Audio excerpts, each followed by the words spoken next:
Kembali ya, saya akan perkenalkan Bapak Deki. Nama lengkap adalah Dr. Deki Hitnas Ian Gadas.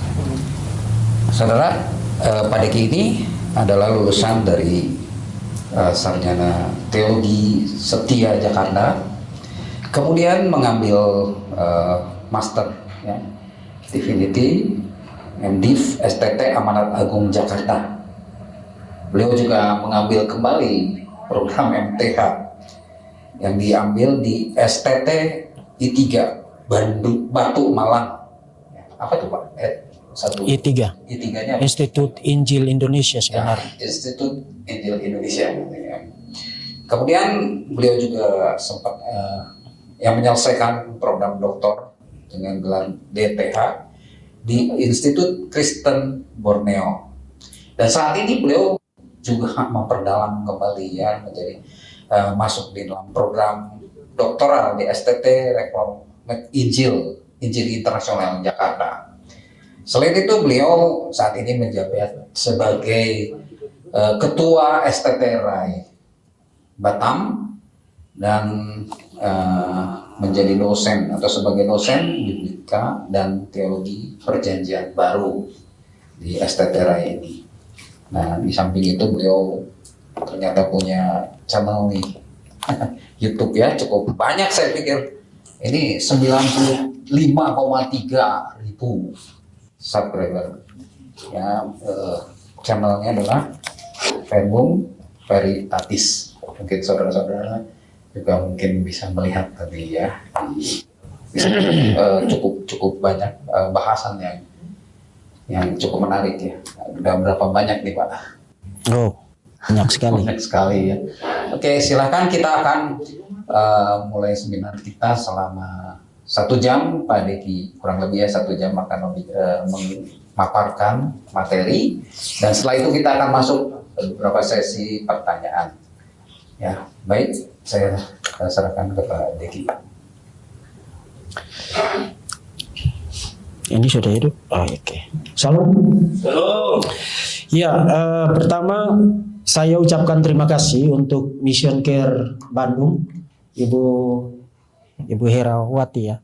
Ibu Herawati bersama Bapak Pak Yunus dan kawan-kawan Pak Yusak yang berkenan mempersiapkan acara ini dan mengundang saya untuk menyampaikan materi ini. Terima kasih banyak. Saudara-saudara, saya sebenarnya punya hubungan dengan Mission Care, hubungan masa lalu ya. Karena waktu saya pelayanan di Kalimantan Barat 20 tahun yang lalu di pedalaman Kalimantan Barat di Kabupaten Sanggau, sebelumnya di Kabupaten Landak, itu jalan kaki 3 jam, naik motor air 1 jam, kemudian jalan kaki 3 jam. Dalam situasi yang sukar dan sulit itu, Mission Care itu membantu saya dari segi finansial, dan itu sangat menolong untuk pelayanan di pedalaman ya. Jadi waktu mendengar undangan ini, saya langsung iyakan, karena saya ingin ada di sini memberitahu saudara-saudara, khususnya Mission Care dan juga rekan-rekan yang tergabung di dalamnya. Saya ingin memberitahu saudara dengan tulus, selain terima kasih saya, tapi memberitahu saudara bahwa pelayanan saudara sangat memberkati pekerjaan pemberitaan Injil di Indonesia. Tepuk tangan untuk Tuhan Yesus. Dan saya mengatakan itu dengan hati yang sangat bersukacita, bersyukur kepada Tuhan. Karena pekerjaan Tuhan itu harus dikerjakan dan didukung oleh semua anak-anak Tuhan yang punya kemampuan, kompetensi, skill di bidangnya masing-masing. Kita tidak bisa one man show. Tidak bisa satu orang, tidak bisa satu kelompok mengerjakan segala sesuatu. Jadi pekerjaan Tuhan pemberitaan Injil di Indonesia, saya kira kontribusi dari Mission Care itu sangat luar biasa penting. Tapi saudara-saudara, tema ini, pelayanan yang disenangi Tuhan, waktu saya dikasih tema ini terkesan gampang, tapi juga sangat sulit. Gampang, karena kalau saudara ingin dapat jawabannya, sebenarnya saya bisa kasih saudara satu kata saja sebagai jawabannya. Pelayanan yang disenangi Tuhan, hanya satu kata jawabannya, biblikal. Pelayanan yang alkitabiah. That's it. Kemudian kita pulang, oke, kita sudah dapat jawabannya. Tapi begitu kita kasih satu kata itu sebagai jawaban, mendadak banyak sekali pertanyaan mungkin. Oke, yang biblikal itu bagaimana? Karena ini Alkitab ini 66 kitab. Kejadian pasal 1 sampai dengan Wahyu pasal 22. Jadi yang biblikal itu yang bagaimana? Makanya saya kasih tahu saudara tadi, tema ini adalah tema yang gampang sekaligus sangat sukar, apalagi di-deliver dalam 40 menit atau maksimal 1 jam. Jadi saudara-saudara, saya akan kasih saudara hari ini melalui tema ini pemahaman paling pentingnya, paling basicnya itu apa. Saya tidak akan kasih tahu saudara, kalau saudara lakukan ini, itu menyenangkan Tuhan. Kalau saudara terlibat dalam pelayanan ini, itu menyenangkan Tuhan. Kalau saudara menjabat jabatan ini, itu menyenangkan Tuhan. Tidak, itu terlalu remeh untuk membentuk paradigma seorang minister, seorang pelayan. Itu terlalu remeh. In fact, kalau kita berangkat dari cara pandang semacam itu, kita akan jatuh ke dalam apa yang disebut dengan, nanti saya akan bahas, spiritual performance ministry, dan itu idolatry, itu penyembahan berhala. Kita tidak boleh berangkat dari paradigma semacam itu.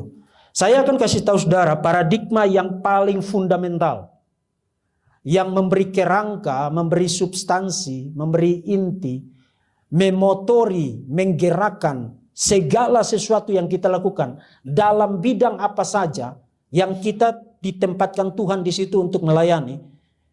Hal inilah yang harus mendrive pelayanan kita, dan itu yang saya sebut sebagai gospel shape ministry, pelayanan yang dibentuk oleh Injil, atau kita bisa pakai istilah lain, pelayanan yang berpusat pada Injil, atau kita bisa pakai istilah lain, pelayanan yang prioritasnya adalah Injil. Jadi inilah yang harus kita mengerti baik-baik. Paradigma inilah yang harus kita mengerti baik-baik. Untuk kita melayani dan pelayanan itu menyenangkan Tuhan Yesus Kristus. Nah, tolong pindah slide-nya.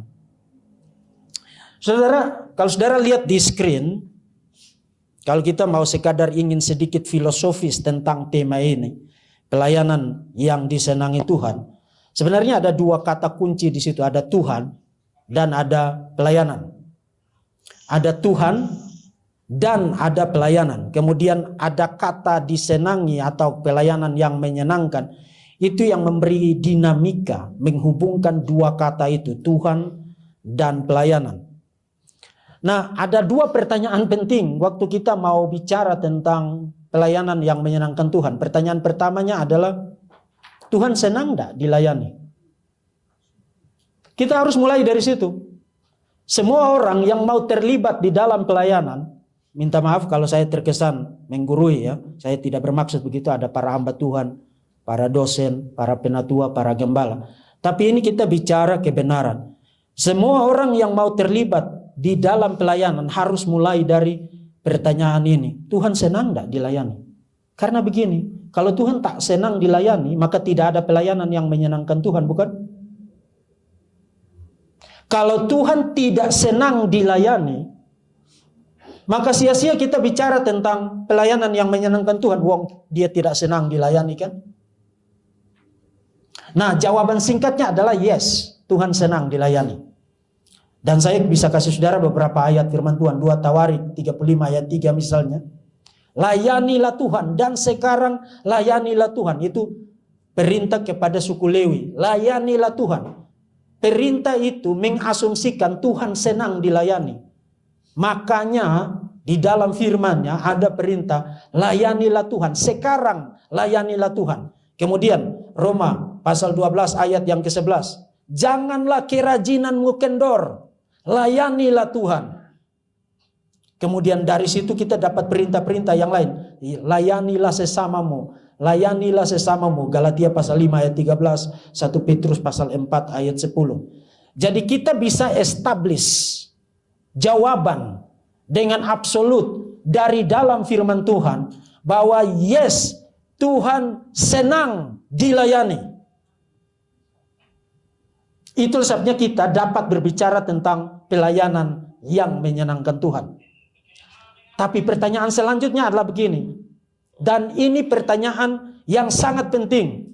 Dan saya kira banyak orang Kristen, banyak hamba Tuhan, banyak ministry yang jatuh, yang gagal karena mereka tidak tanya pertanyaan yang kedua ini. Kalau Tuhan senang dilayani, pertanyaan selanjutnya adalah, Tuhan butuh dilayani? Itu dua pertanyaan yang berbeda. Kalau Tuhan senang dilayani dan jawabannya adalah ya, pertanyaan selanjutnya adalah, apakah Tuhan butuh dilayani? Nah, saudara harus hati-hati jawab. Karena kalau saudara jawab ya, Tuhan butuh dilayani, yang saudara layani adalah berhala. Karena waktu kita bilang Tuhan butuh dilayani, itu berarti kita mengasumsikan Tuhan need, Tuhan butuh sesuatu. Ada sesuatu yang lack, ada sesuatu yang kurang di dalam diri Tuhan, sehingga Tuhan butuh fulfillment-nya melalui pelayanan saudara dan saya. Saudara-saudara, kaum Puritan pada abad ke-17, itu kelompok yang sangat terkenal ya, sangat suka bicara tentang ACIT. Saudara bisa lihat tulisannya ada di screen. ACIT itu kata bahasa Latin yang berarti ada pada dirinya sendiri. Tuhan itu self-sufficient, cukup pada dirinya sendiri. Tuhan tidak butuh apapun di luar dirinya untuk exist dan untuk menjadi sempurna. Dia sudah sempurna, sudah komplit, sudah perfect sedemikian rupa, sehingga tidak kurang apapun juga dan tidak butuh apapun juga di luar dari dirinya sendiri. Waktu Tuhan menciptakan alam semesta, dunia dan segala isinya, itu bukan karena Tuhan itu lonely dengan bisnis ketuhanan yang di surga itu. Aduh, lonely kali bisnis ketuhanan ini, saya perlu ciptakan manusia-manusia supaya hari Minggu mereka main musik. Seakan-akan dari hari Senin sampai Sabtu itu Tuhan sendirian duduk tak ada kerja di surga, kemudian nunggu kita datang ke gereja supaya mereka tepuk tangan dan nyanyi. Saudara-saudara, kalau saudara berdiri di atas mimbar dan berkhotbah, itu bukan karena Tuhan butuh saudara untuk berkhotbah. Kalau saudara ada mission care ini, itu bukan karena Tuhan butuh mission care. Kalau saudara terlibat sebagai penatua, diaken, atau buka yayasan, panti asuhan, atau apapun, itu bukan karena Tuhan butuh saudara. Karena kalau saudara mikir begitu, yang saudara sembah itu adalah berhala. Karena pemikiran yang begitu tentang ministry, berarti kita mengasumsikan, kita percaya Tuhan yang butuh sesuatu di luar dari dirinya sendiri, yang memberikan fulfillment kepada dia. Seakan-akan kalau tidak ada itu, maka ada sesuatu, something lack, ada sesuatu yang kurang di dalam diri Tuhan. Saudara, balik lagi ke slide yang tadi. Kisah Rasul pasal 17. Waktu Paulus berdiri di Athena, di Areopagus, itu kotanya para filsuf. Kota pagan, kota penyembahan berhala. Paulus bilang, Allah yang telah menjadikan bumi dan segala isinya, Ia yang adalah Tuhan atas langit dan bumi. Perhatikan baik-baik. Tuhan atas langit dan bumi tidak diam dalam kuil-kuil buatan tangan manusia, juga tidak dilayani oleh tangan manusia seolah-olah ia kekurangan apa-apa. Karena dialah yang memberikan hidup dan nafas segala sesuatu kepada semua orang. Jadi kalau Tuhan senang dilayani, tak berarti Tuhan butuh dilayani. Saudara ingat Yohanes pasal 8? Dalam diskusinya dengan orang-orang Yahudi itu, kami anak-anak Abraham, kami bukan anak-anak Sina. Yesus bilang apa? Kalau Tuhan mau, Tuhan bisa bikin anak-anak bagi dirinya dari batu-batu. Itu bukan karena ada something di dalam diri kamu yang bikin kamu itu jadi anak Allah. Kalau kamu jadi anak Allah itu by grace alone. Karena anugerah Allah. Kalau kita dipakai melayani, itu bukan karena kita itu hebat. Bukan karena kita punya skill, yang kalau tidak ada skill itu, maka Tuhan menjadi berantakan pelayanannya. Ini harus baik-baik kita tanam di dalam diri kita, saudara-saudara, Bapak Ibu, para gembala, para hamba Tuhan, para dosen, para pengajar, para minister yang sangat saya hormati dan yang sangat saya kasihi. Supaya jangan pernah keluar dari mulut kita mengatakan, kalau tidak ada saya maka pelayanan ini tidak jalan. Saudara, kita adalah debu. Diciptakan dari debu. Diberi keberhargaan. Tuhan meniupkan nafas kehidupan ke dalam mulut kita, ke dalam diri kita, memberi kita soul, memberi kita jiwa, memberi kita roh untuk hidup. Tanpa itu kita hanya debu. Apa gunanya itu?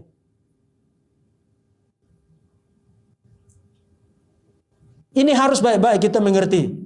Jadi waktu kita mau bicara tentang pelayanan yang menyenangkan Tuhan, kita bereskan dulu paradigma kita tentang siapa itu Tuhan dan siapa itu kita. Tuhan adalah Tuhan. Dia tidak butuh apapun juga. Dia self-sufficient. Dia cukup pada dirinya sendiri. Dia ada pada dirinya sendiri. Dia sempurna. Dia komplit. Dia tidak kekurangan apapun juga yang butuh ditambahi dengan apa yang saya lakukan di dalam pelayanan saya. No, kiranya kalau saya berpikir demikian Tuhan menutup mulut saya. Sebab banyak pelayanan menjadi berantakan, menjadi kacau, bertengkar sana sini. Karena ada orang-orang yang terlibat di dalam pelayanan dan berpikir bahwa dia cukup penting, maka kalau dia tidak ada maka pelayanan ini menjadi tidak akan maksimal. Saudara-saudara, Tuhan pakai kita, yes. Tuhan senang pakai kita, yes. Tuhan memberi anugerah untuk kita melayani, yes, yes, yes, yes. Tapi Tuhan tidak butuh saudara dan saya. Itu kekristenan. Itu kekristenan.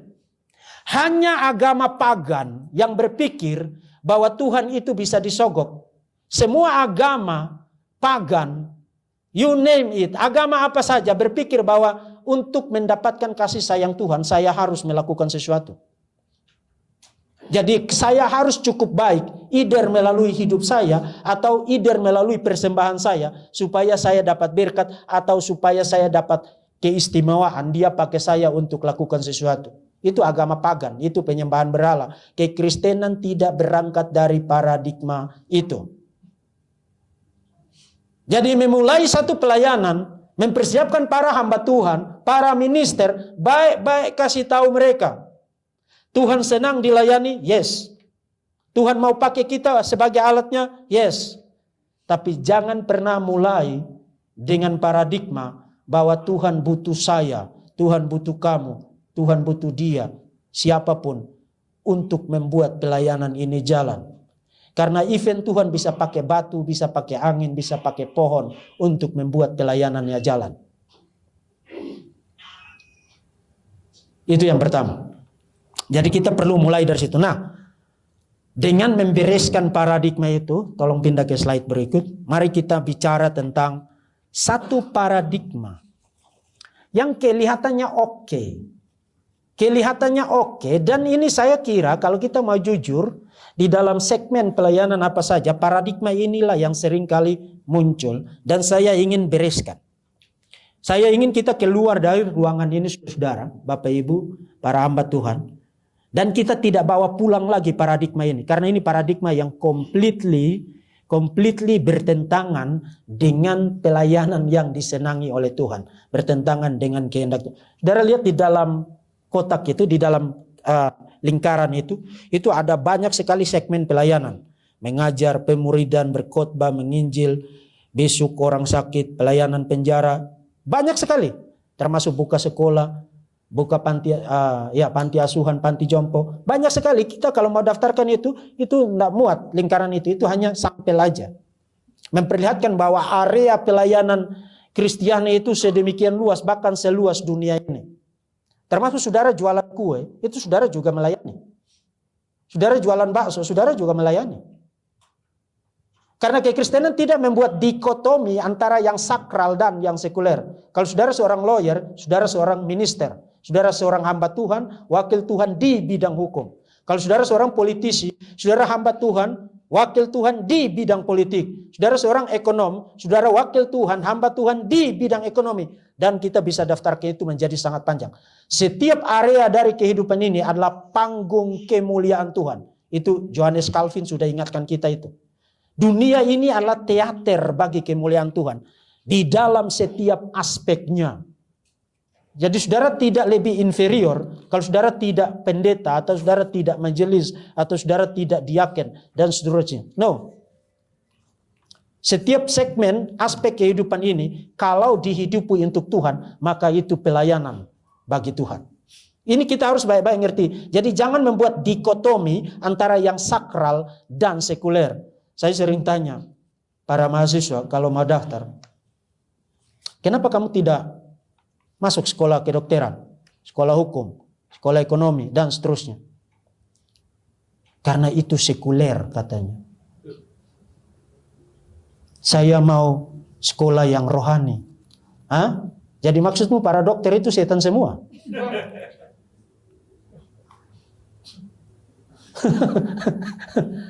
Karena apa? Karena kita kekristenan dan para, ini saya kira, para hamba Tuhan yang mengajar dari mimbar ya. Jangan membuat dikotomi antara yang sakral dan yang sekuler. Seakan-akan kalau saudara pendeta maka saudara adiknya Tuhan Yesus. Yang lain itu anak tirinya.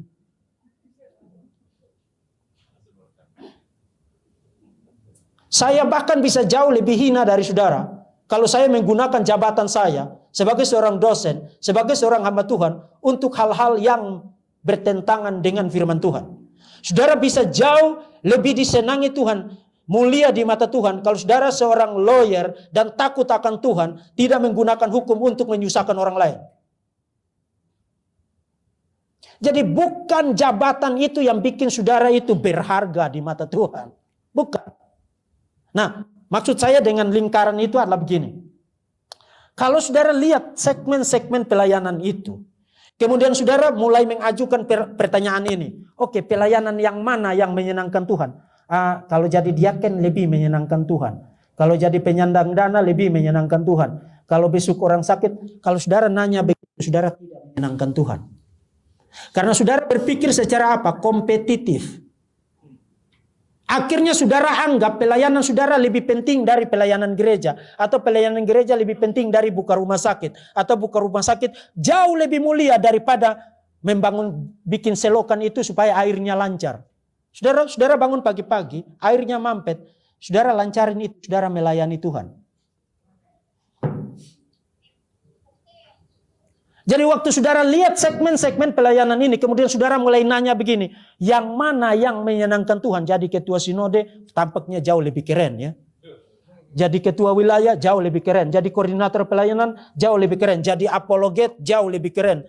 Kalau saudara nanya begitu, saudara tidak menyenangkan Tuhan. Karena saudara sedang mentabrakkan antara segmen yang satu dengan segmen yang lain. Kemudian saudara bikin penilaian. Oke, yang ini lebih penting, yang itu kurang penting, yang ini sedang pentingnya.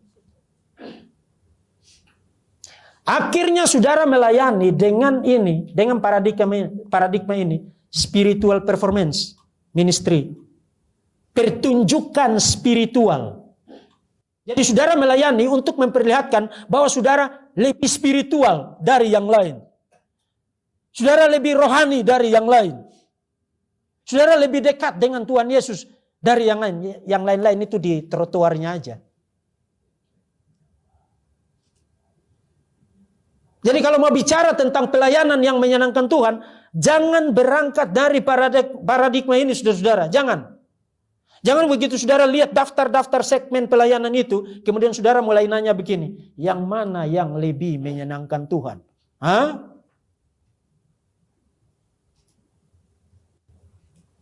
Saya kasih tahu saudara, di lampu merah, orang yang kelaparan, saudara kasih 10.000. Itu jauh lebih menyenangkan Tuhan daripada saudara khotbah tapi di otak saudara kapan saya dapat amplop dan amplopnya ini berapa ya? Saudara, saya waktu melayani tidak berarti saya lebih baik dari saudara. Tapi waktu melayani pertama kali jatuh cinta dengan Tuhan dan pelayanannya itu di kampung, di hutan, tidak ada selfie-selfie di situ, tidak ada orang tahu kamu melayani di situ. Itu ada senior saya, Dr. Domi Pote ada di depan saya. Dia tahu apa yang saya katakan itu benar. Kami diutus dengan gaji 50.000, benar Pak? Dan kalau sudah alumni 150.000. Dan kami setia melayani Tuhan. Tidak kabur dari pelayanan. For the sake of the gospel. Demi kepentingan Injil. Senior saya sudah lebih 20 tahun di Bandung. Melayani kaum hijau ya. Dan masih setia melayani sampai sekarang. Dulu kami pernah sama-sama di Bandung juga.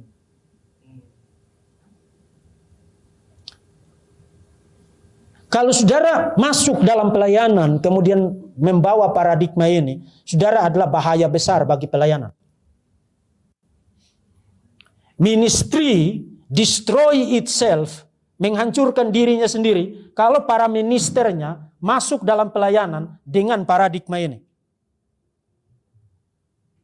Musuh terbesar dari pelayanan, kata John Piper, adalah pelayanan itu sendiri. Kalau saudara masuk dalam pelayanan dengan paradigma ini. Yang kedua dari gambar ini adalah, dan ini yang sangat fundamental. Di dalam gambar ini, saudara lihat Injil itu ada di mana? Ada di mana?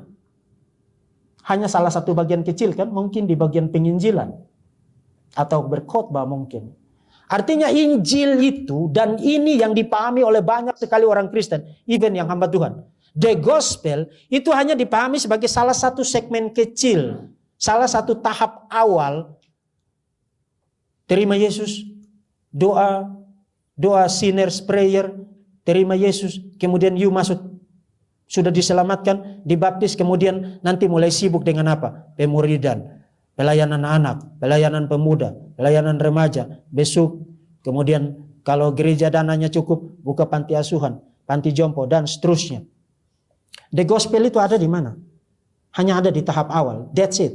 Kemudian the gospel itu menjadi hilang bukan karena disangkali. Tapi hanya diasumsikan. Ini kan orang sudah selamat semua. Jadi ngapain bicara Injil lagi? Injil hanya menjadi satu segmen. Satu tahap penting. Satu aspek kecil di dalam keseluruhan totalitas pelayanan. Dan ini saya bicara pelayanan dalam pengertian yang luas. Apakah di gereja, apakah di yayasan, apakah di sekolah. Injil itu hanya salah satu segmen. Injil itu bukan everything. Dan Injil bukan frame-nya, bukan kerangkanya. Dan Injil bukan motornya. Injil bukan drive-nya. Itu ada di dalam mayoritas pelayanan gereja. Dan saya kira itu kecelakaan besar. Itu memperlihatkan kita perlu memang duduk begini dan kita belajar. Kenapa? Karena the gospel itu bukan sesuatu yang small.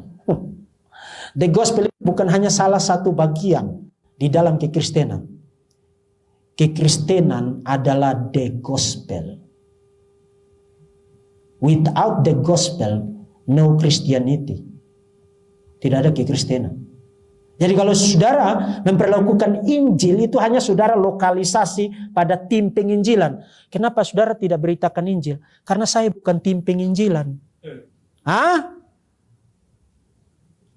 Sejak kapan Tuhan bilang oke, yang bertugas eksklusif beritakan Injil, bicara Injil adalah tim penginjilan. Kemudian tim besok tak perlu bicara Injil, kan kita tugasnya besok bawa roti aja. Saudara, the gospel itu kita harus bawa kembali ke center, ke pusatnya. Tolong ke slide berikut. Nah, kenapa harus ke pusatnya? Karena event scripture, event Alkitab. Kalau saudara mau tahu, ada satu tema yang menjadi sentral, pusat dari kitab suci, itu adalah the gospel. Itu adalah Injil. Saudara lihat di screen, itu saya bikin pembagian secara kasar. Mulai dari perjanjian lama sampai dengan seluruh perjanjian baru. Dan tidak ada orang yang dispute ini. Karena ini merangkum segala sesuatu. Kalau saudara mau dapat satu kata, merangkum seluruh isi Alkitab, substansinya apa, core-nya apa, intinya apa. The gospel, Injil. Perjanjian lama adalah persiapan untuk Injil. Saudara, Lukas pasal 24, kalau saudara ingat waktu Yesus bangkit. Kemudian ada 2 orang berjalan ke Emmaus. Di dalam kegelapan malam yang mereka mulai galau ya, mulai gabut. Ini semua harapan kita selesai bersamaan dengan tarikan napas terakhir dari Sang Mesias di atas salib itu. No hope lagi, tidak ada harapan lagi. Waktu Yesus menampakkan diri kepada mereka, apa yang dilakukan oleh Yesus?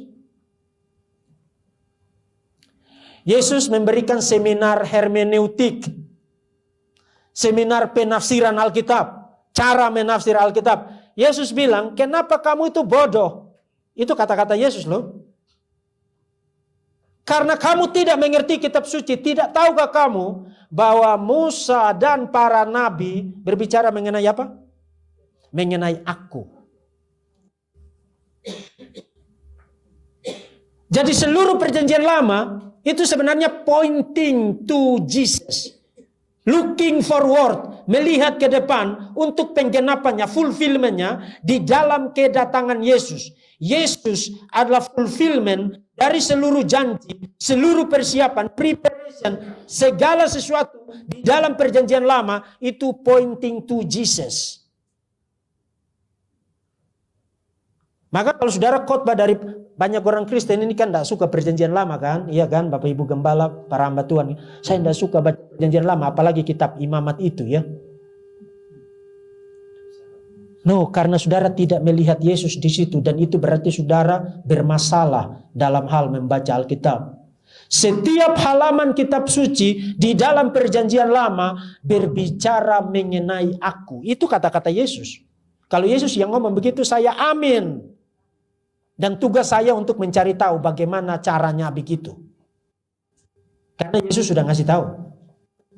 Dan even di dalam Lukas pasal 24, sebanyak 2 kali Yesus ulangin poin itu. Seluruh kitab suci dan yang dia maksudkan adalah seluruh perjanjian lama. Karena pada masa Yesus itu perjanjian lama itu sudah komplit ya. Seluruh perjanjian lama berbicara mengenai aku.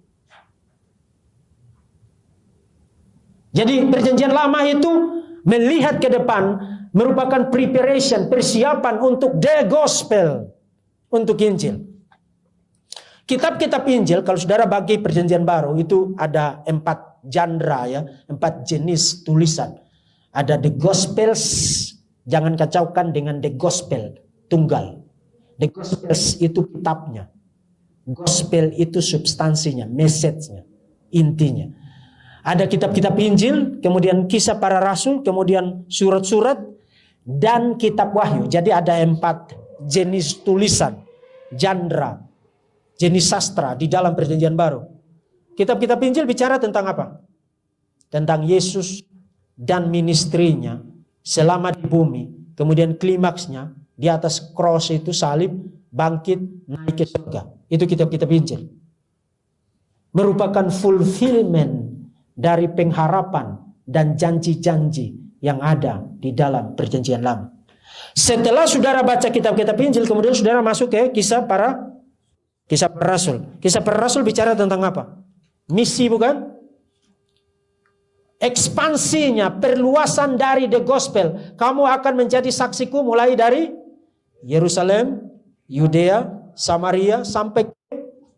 Jadi ekspansi, perluasan dari Injilnya. Setelah saudara baca kisah para rasul, saudara dapatin apa? Surat-surat perjanjian baru. Surat-surat Paulus dan surat-surat HAM, Catholic Epistles, bukan gereja Katolik ya, tapi surat-surat umum. Artinya tidak ditujukan kepada jemaat tertentu di lokasi tertentu, tapi orang Kristen yang am di berbagai wilayah. Apa yang saudara dapatkan di situ? Explication-nya, penjelasan tentang bagaimana saudara hidup, dibentuk, dan didrive, dan yang berpusat pada the gospel. Jadi surat-surat perjanjian baru adalah eksplikasi dari the gospel. Penjelasan dari Injil. Bagaimana saudara menghidupi Injil di dalam hidup saudara. Itu surat-surat perjanjian baru. Kemudian kitab Wahyu bicara apa? Pasal 21, 22, langit baru, bumi baru. itu apanya? Culminationnya, klimaksnya, penggenapan ultimate-nya, langit baru dan bumi baru dari the gospel itu. Jadi kalau saudara mau ringkas Alkitab, 66 kitab ini, jadi satu kata saja, apa itu? Injil. Nah, kalau Alkitab itu intinya adalah Injil dan shape-nya adalah the gospel, kerangkanya adalah the gospel dan substansinya adalah the gospel, maka pelayanan itu harus apa? Harus gospel shape, bukan? Harus dibentuk oleh Injil, bukan? Harus didrive oleh Injil, bukan? Harus intinya Injil, bukan? Bukan salah satu bagian kecil di dalam pelayanan. Ngerti tidak maksud saya? Nangkap kan? Karena Injil adalah intinya, maka you tidak bisa jadikan Injil sebagai hanya salah satu tahap di dalam pelayanan untuk bikin kamu jadi Kristen. Setelah itu untuk bikin kamu jadi nice Christian, saya kasih kamu pemuridan bagaimana cara membesarkan 16 anak yang nakal-nakal.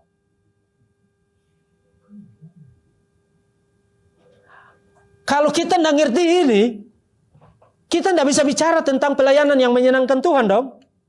Karena kita bergeser dari fokusnya, bergeser dari sentralnya. Sentralnya adalah the gospel. Maka pelayanan itu harus sentralnya the gospel. Sentralnya adalah Injil. Karena kitab suci bukan hanya kerangkanya adalah Injil, bukan hanya soulnya adalah Injil, rohnya adalah Injil, tapi intinya adalah Injil dan telosnya. Telos itu kata bahasa Yunani yang berarti tujuannya adalah the gospel. Itu kitab suci. Nah, dengan membentuk kerangka besar ini dari kitab suci, sekarang mari kita ajukan pertanyaan yang lebih spesifik, yaitu apa itu Injil? Tolong pindah slide-nya. Ini tes. Tolong pindah slide-nya. Ya. Kayaknya sih enggak ya. Oke. Nah, apa itu Injil? Saudara-saudara, hari ini bukan hanya banyak orang Kristen tak ngerti Injil, tapi sembarangan mendefinisikan Injil. Akhirnya mereka bicara Injil, bahkan evangelical church, ya, gereja-gereja Injili, tapi tak ngerti Injil. Kalau saudara tanya kepada Profesor Perjanjian Baru, what is the gospel? Mayoritas akan jawab, the gospel adalah khotbah di bukit. Saudara tahu apa isi khotbah di bukit? Mayoritas itu bicara tentang how to live, bagaimana saudara hidup. Jadi Injil itu kurang lebih adalah etika, bagaimana saudara hidup baik. Saudara, itu bukan the gospel. Atau saudara tanya profesor yang lain, what is the gospel? Dia akan jawab, itu dua perintah itu, yang terutama dan yang kedua itu, kasihilah Tuhan Allahmu dan kasihilah sesamamu. No, itu juga bukan the gospel. Itu bukan the gospel. Atau pernah ada kalimat terkenal, katanya dari Fransiskus dari Assisi, ya. Preach the gospel, if necessary, use words. Khotbahkan Injil, jika perlu gunakan kata-kata. What?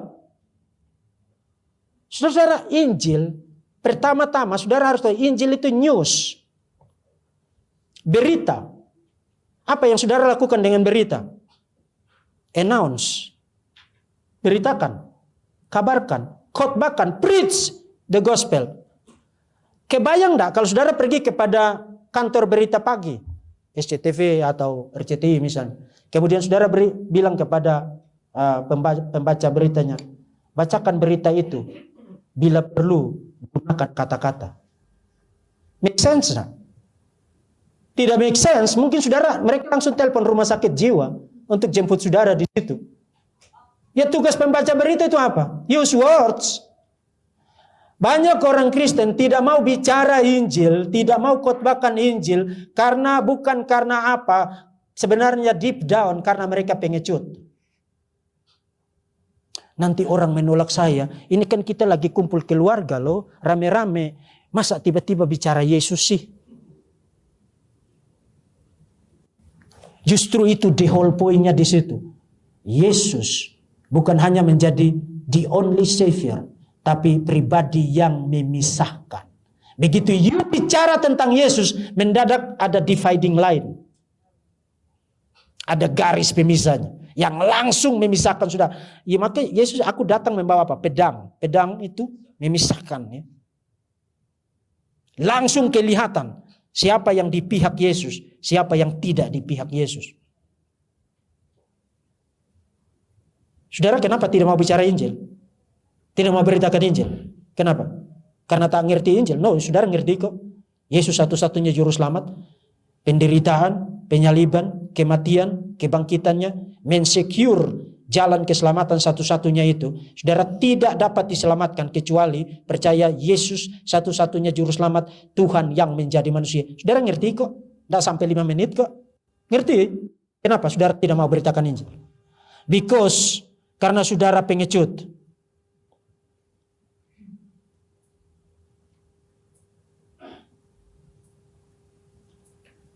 Di samping itu karena saudara tak ngerti betapa fundamentalnya the gospel, Injil di dalam kekristenan.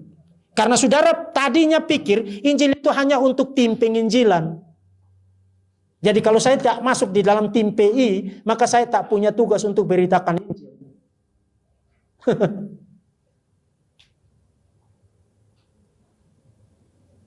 Nah, dengan mengajukan pertanyaan itu, what is the gospel? Injil, kabar baik yang benar. Ada banyak orang bilang kabar baik, the gospel ya, Injil sosial, kemudian Injil yang isinya mujizat semua. Saya tidak anti mujizat ya, tapi kalau you bicara itu melulu, saya minta maaf, that is not the gospel.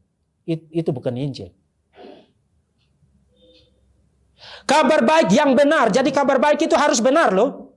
Karena ada banyak orang yang bilang kabar baik, tapi hanya untuk menyenangkan telinga saudara kan? Ngomong yang enak-enak, ngomong yang manis-manis, supaya saudara berbunga kangkung, kemudian saudara tidak pakai lagi logika saudara, kemudian angkat dompet saudara tinggi-tinggi, kemudian hanya untuk memuaskan nafsu, cinta uang dari orang-orang. Banyak orang begitu, jadi kita harus bicara secara terbuka, even para hamba Tuhan.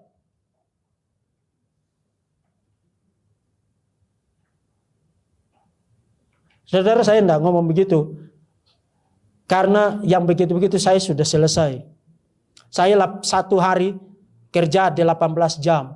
Dan 95% dari yang saya hasilkan itu goes to ministry. Sisanya itu anak cukup. Yang penting ada makanan di meja. Cukup untuk beli pakaian untuk mereka sekolah. Cukup untuk bayar sekolah. That's it.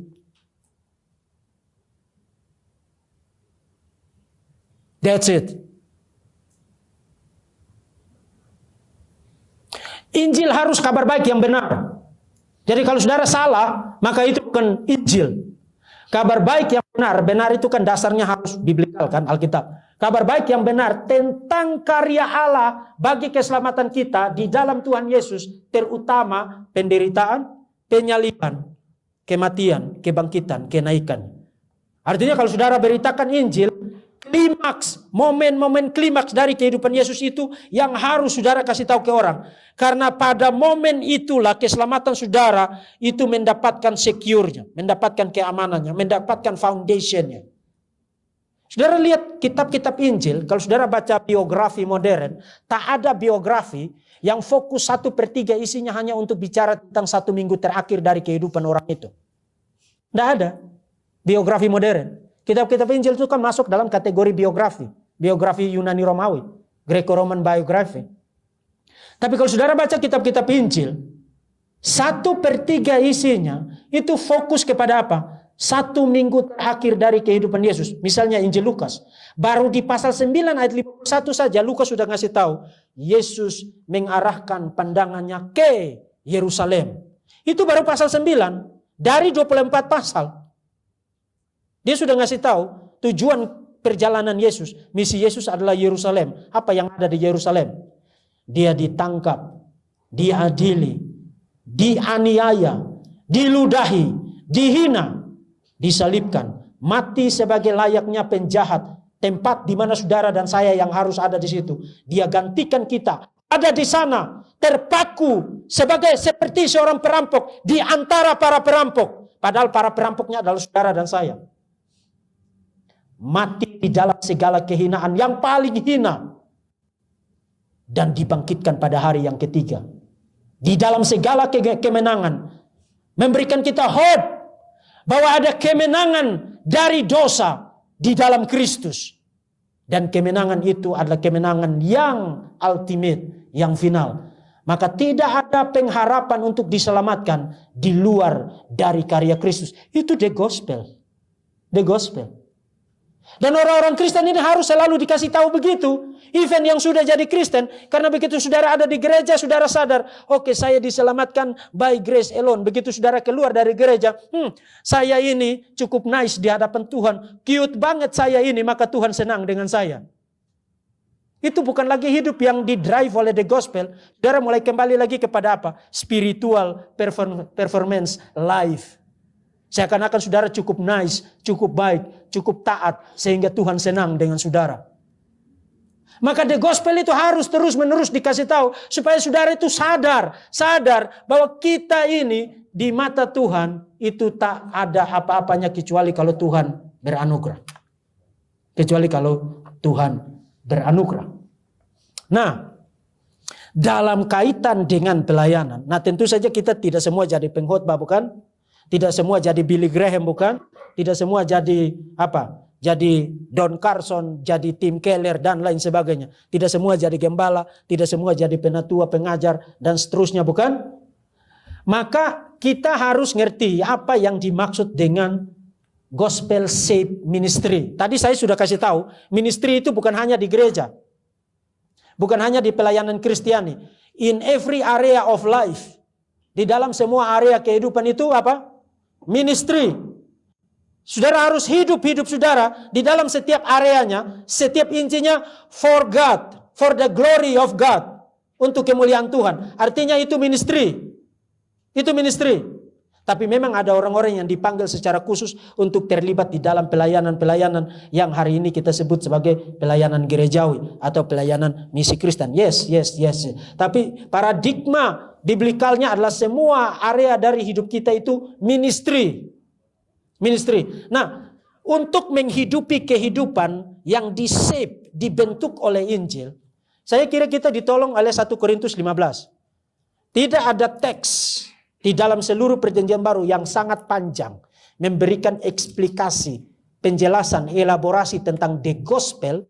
Dan teks itu juga yang nanti kita akan lihat sangat-sangat penting, bukan hanya memberi bingkai, memberi kerangka, frame, tapi memberi isi kepada hidup kita, kepada pelayanan kita di dalam bidang apa saja. Di dalam bidang apa saja. Pertama, di ayat yang kedua, pertama dan kedua, Paulus bicara tentang the gospel, Injil. Jadi pasal 15 itu bicara tentang Injil. Injil yang menyelamatkan kamu. Injil yang aku khotbahkan. Kemudian dia sebut itu sebagai yang sangat penting. Itu di dalam bahasa Yunaninya. Itu berarti sesuatu yang kepentingannya menempati urutan pertama. Jadi Injil adalah sesuatu yang kepentingannya menempati urutan pertama, bukan hanya di dalam kehidupan praktikal kita, tapi di dalam ministry. Makanya tadi saya katakan, saudara tidak boleh geser Injil hanya menjadi tahap awal di dalam pelayanan. Oke, bagaimana cara kamu diselamatkan? Percaya Injil. Setelah itu, saudara mulai urus hal-hal lain yang kelihatannya tidak ada kaitannya dengan Injil. Itu bahaya besar. Itu bahaya besar. Oke, 10 menit lagi. Jadi saya mesti cepat-cepat ya. Ada 8 istilah kunci dari 1 Korintus 15 tentang the gospel yang saudara bisa paralelkan pelayanan saudara untuk ngecek. Waktu saya dikasih undangan, salah satu yang ingin diketahui apa kriterianya untuk kita tahu pelayanan kita, kehidupan pelayanan kita itu menyenangkan Tuhan. Saudara-saudara, tinggal saudara pasangin aja dengan 8 istilah kunci itu. Maka saudara tahu, saudara sedang hidup menyenangkan Tuhan atau tidak. Saudara melayani menyenangkan Tuhan atau tidak. Pertama, kristologis, artinya pelayanan saudara harus senternya itu Christ. Berpusat pada Kristus. Kalau kamu tidak bicara tentang Kristus, saya tidak tahu kamu sedang menghidupi hidup yang apa atau kegiatan apa. Itu just activity. Ministry itu sentralnya harus Christ. Christ center ministry. Pelayanan yang berpusat pada Kristus, dan Kristus di situ bukan hanya bicara tentang siapa Dia, Allah sejati, manusia sejati yang berinkarnasi supaya kita diselamatkan, tapi juga apa yang Dia lakukan bagi keselamatan kita. Itu yang tadi saya katakan, the cross. Makanya waktu orang menulis buku tentang Theology of Paul, ada yang menyebut Paulus itu sebagai the apostle of cruciformity.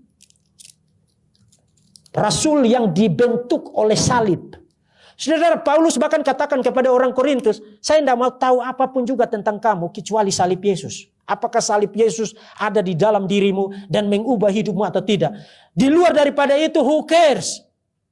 Saya tidak mau tahu tentang bisnismu ada berapa banyak, propertimu berapa banyak, apartemenmu berapa banyak, hotelmu berapa banyak.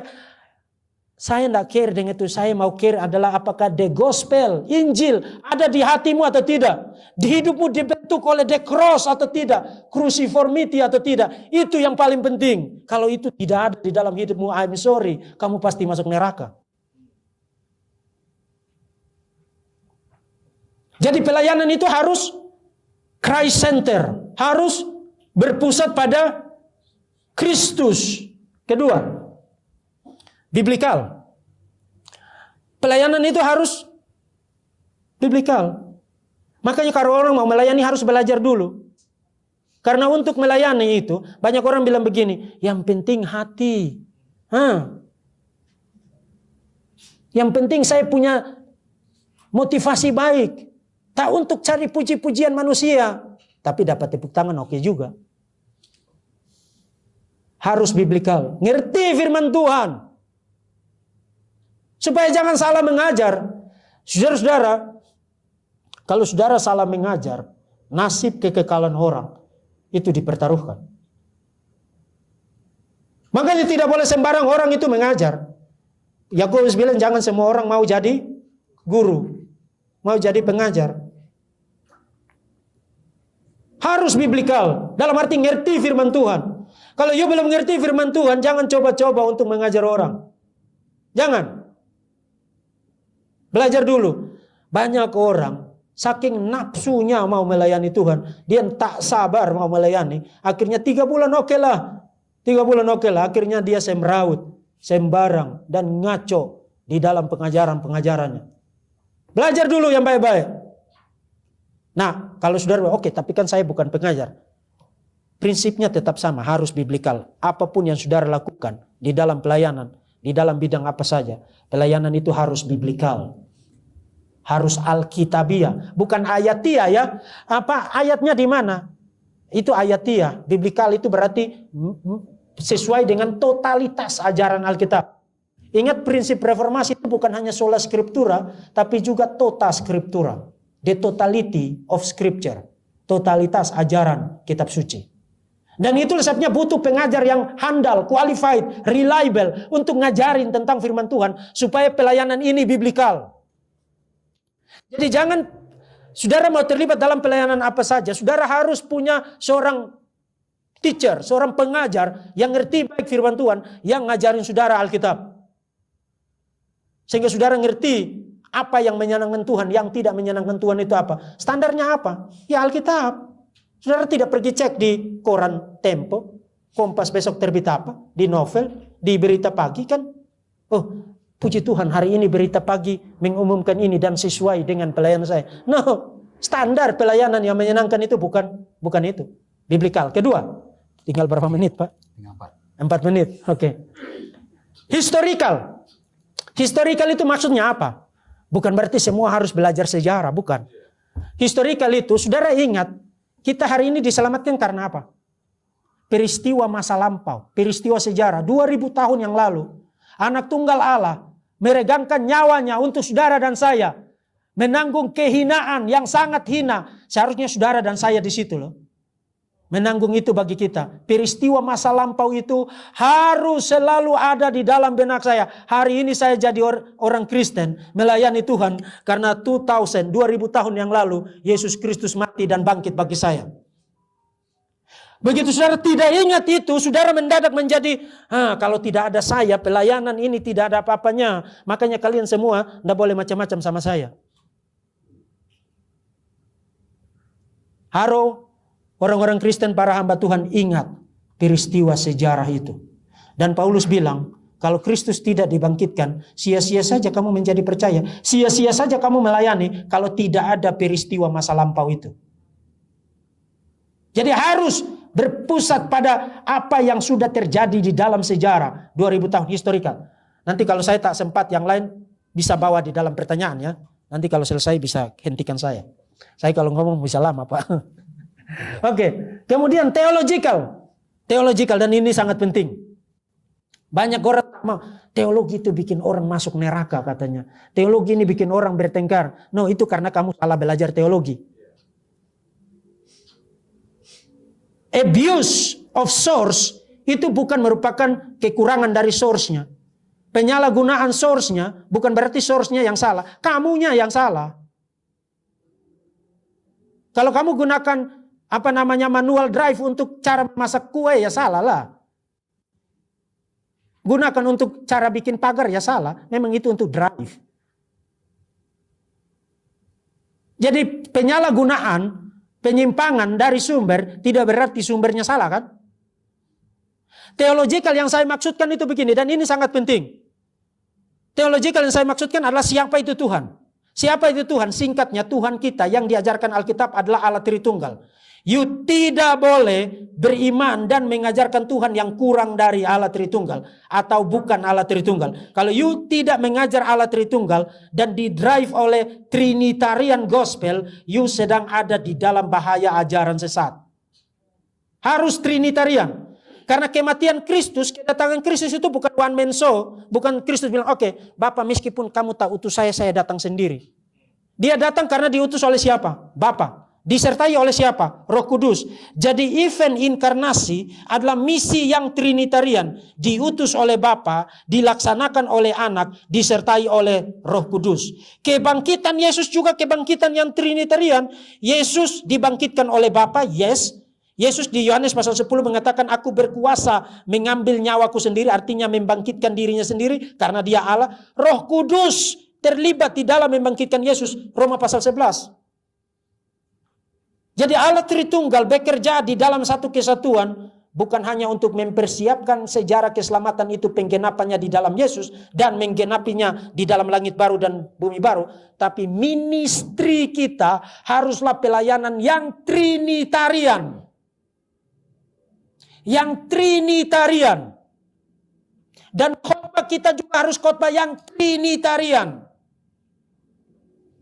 Hidup kita harus hidup yang Trinitarian. Masih sudah Pak?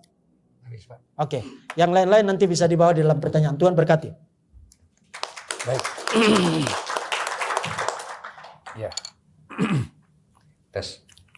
Oke, terima kasih Pak sudah memaparkan ya cukup banyak juga ya, tapi masih kurang waktu ini. Oke, kita akan masuk di dalam sesi tanya jawab. Di sini ada 3 kelompok ya. Saya bagian kiri saya, tengah, dan juga bagian kanan. Saya beri kesempatan pada sesi pertama ini untuk satu kelompok atau satu bagian, satu orang dulu penanya. Silakan dari bagian kiri saya, ada yang mau bertanya?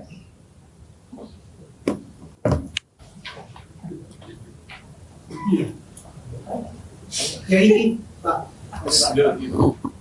Tolong Pak namanya. Ya, nama pendeta Narsi di sini Tuhan.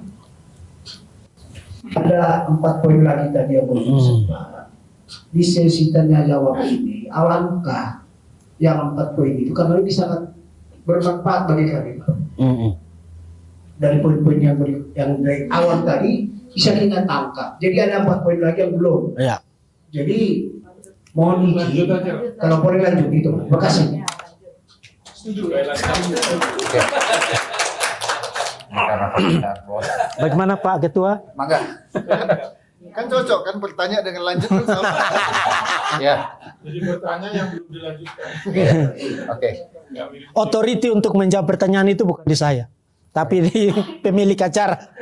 Silakan Pak, kalau gitu kita lanjut. Lanjut ya. Oke. Berapa menit saya dikasih Pak? Soalnya ini bisa panjang. Cukup 10 menit Pak. Oke, 10 menit ya.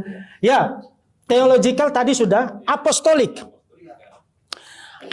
saudara-saudara, kekristenan itu dimulai dan berkembang pertama kali itu oleh para rasul. Diberitakan oleh para rasul, dijaga oleh para rasul, dan dilindungi oleh para rasul. Dan itu sebenarnya kalau saudara baca Efesus pasal 2, dasar dari gereja, foundationnya adalah para rasul dan para nabi. Artinya ajaran kita, pengakuan iman kita, core values kita, nilai-nilai inti kita harus sesuai dengan iman yang rasuli. Nah, kita sudah punya ringkasannya di dalam sejarah. Tuhan, bapak-bapak gereja sudah meninggalkan, mewariskan bagi kita ringkasannya. Misalnya pengakuan iman rasuli. Yang di gereja-gereja mainstream itu kan setiap hari Minggu dideklarasikan ya. Kemudian pengakuan iman Nisea Konstantinopel tentang Yesus itu siapa, tentang pergumulan-pergumulan di dalam sejarah. Kita harus ngerti itu. Karena sekarang banyak orang yang nakal tak mau tunduk kepada otoritas Alkitab, mau bikin tafsiran sendiri, kemudian muncul dengan ajaran nyeleneh dan ngotot luar biasa. Ngotot luar biasa. Jadi iman kita haruslah iman yang apostolik, yang rasuli, sesuai enggak dengan yang diberitakan oleh para rasul. Itu yang kelima ya. Yang keenam, personal dan komunal. Nah, saudara, sangat mudah kita melayani dalam komunitas rame-rame. Itu sangat mudah ya. Kemudian kita mengabaikan personal needs dari orang-orang yang ada di dalam. Kita duduk kumpul rame-rame begini kan kita bisa, tak mungkin tiba-tiba saya nangis meraung-raung kan. Nah mungkin kan. Semua orang minimal harus normal. Senyum, ketawa dan. Tapi mungkin deep down ada something, pergumulan apapun. Yang dia kasih lihat itu di raut wajahnya. Tapi dia bergumul itu dengan Tuhan. Pelayanan itu harus menyentuh itu. Baik aspek komunalnya, tapi juga personalnya. Ada saat-saat di mana kita perlu bikin acara semacam ini. Tapi ada saat-saat di mana kita perlu datangi orang per orang. Tepuk bahunya, Pak, bagaimana hidup Bapak? Apa yang sedang digumuli? Ada tak yang bisa saya bantu? Ada tak yang bisa saya doakan? Karena kalau kita lose di situ, kita akan kehilangan komunitasnya. Karena apa? Di dalam komunitas itu, kita berupaya untuk tanda kutip normal, bukan? Tapi di dalam pelayanan-pelayanan yang personal, itulah kita bisa melihat hidup orang, pergumulannya, dan kita menjadi rekan bagi dia, saudara bagi dia, untuk bisa menghadapi itu dan melewati itu. Minimal kita bisa mendoakan dia. Dan itu bukan tindakan minimal, itu merupakan tindakan maksimal. Doa itu bukan tindakan kecil, doa itu everything. Mendoakan dia. Karena dengan mendoakan dia, kita menaruh dia di tangan Tuhan yang maha kuat. Dan kalau kita menaruh dia di tangan dan pemeliharaan Tuhan yang maha kuat, maka apa yang tidak bisa dilakukan oleh Tuhan? Apa yang tidak bisa dilakukan oleh Tuhan? Jadi pelayanan itu, pelayanan yang mencakup aspek komunal maupun personal. Karena itu the gospel. The gospel itu bicara tentang personal salvation, bukan? Tapi setelah saudara diselamatkan, kan dia tidak kunci saudara di dalam kamar. Saudara harus join dengan komunitas orang-orang percaya. Makanya dia bilang, tak baik kamu meninggalkan persekutuan. Di dalam persekutuan kamu bertumbuh bersama, bernyanyi, bermazmur, mendengar firman Tuhan, bertumbuh bersama menjadi murid dan anak-anak Tuhan Yesus. Tapi itu dimulai dari apa? Personal decision, bukan? Jadi ada aspek komunalnya, tapi juga ada aspek personalnya. Para hamba Tuhan, para gembala, para pendeta, khotbah di jemaat hari Minggu, yes, bagus. Tapi kemudian datangi jemaat, kunjungi, tanya mereka, bagaimana hidupmu, anak-anak, dan lain sebagainya. Apa yang perlu secara spesifik didoakan. Jangan hanya pergi kunjungi orang kaya. Saudara-saudara, sikap saya tidak berubah ketika saya berhadapan dengan anak dari kampung yang hanya datang pakai baju di badan dan berhadapan dengan konglomerat. No, tidak berubah. Saya mengasihi anak-anak itu dengan semua yang ada di dalam diri saya. mendoakan mereka tidak tidur bermalam-malam supaya mereka bisa belajar dengan baik. Termasuk ketika saya ketemu orang-orang, tingkat sosial, tingkat ekonomi, jabatan saudara tidak bikin saya berubah sikap saya. Dan itu sekaligus kasih tahu saudara, tolong jangan berpikir bahwa saudara bisa sogok saya dengan ini dan itu. Saya sudah selesai dengan itu. Saya sudah selesai dengan itu. Waktu saya pertama kali diutus ke hutan belantara itu jalan, siapa yang memuji saudara di situ? Waktu itu tidak ada HP yang saudara bisa selfie untuk kasih lihat kepada dunia ini. Lihat dong, saya sedang jalan kaki untuk memberitakan Injil. Saudara-saudara, pelayanan itu harus mencakup aspek itu. Komunal dan personal. Kemudian universal. Jangan sukuisme. Jangan kalau orang saudara aja. Milik Tuhan, domba-domba Yesus, umat Tuhan itu ada di semua suku, bangsa, bahasa, budaya. Saudara ingat waktu Yesus mengutus mereka untuk beritakan Injil? Jadikan apa? Sukumu aja, begitu. Semua suku bangsa. Terjemahan bangsa itu mungkin agak bebas ya. Semua suku bangsa. Ta etne, suku bangsa. Milik Kristus ada di semua suku bangsa. Makanya meskipun saya tak kenal saudara, kita saudara di dalam Tuhan. Karena kita punya Tuhan yang satu dan sama. Meskipun saya hitam sendiri di sini ya. Masih ada saudara saya dari Rote. Tapi kita bisa duduk bersama di sini. Dalam iman yang sama karena Tuhan kita satu dan sama. Universal. Saudara perlu tahu ini. Satu-satunya agama di dunia. Agama pertama kali di dunia. Even bukan Yudaisme.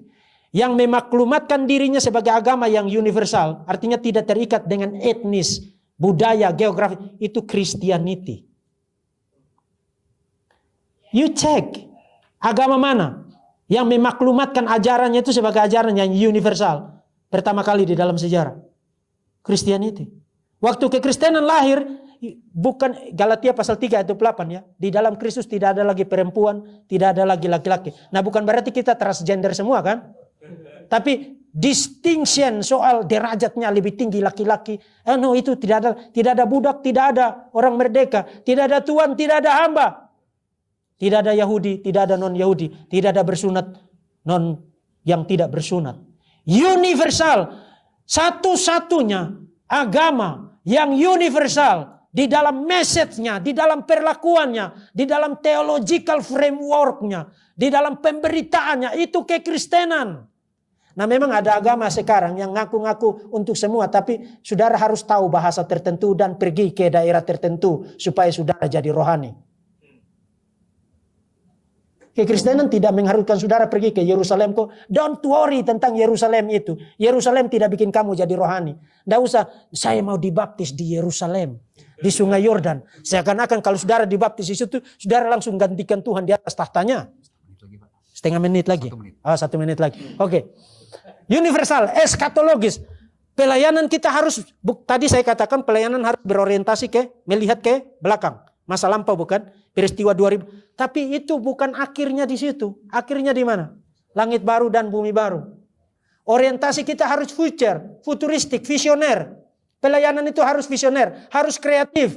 Memikirkan apa yang harus dilakukan sekarang untuk menangani situasi sekarang.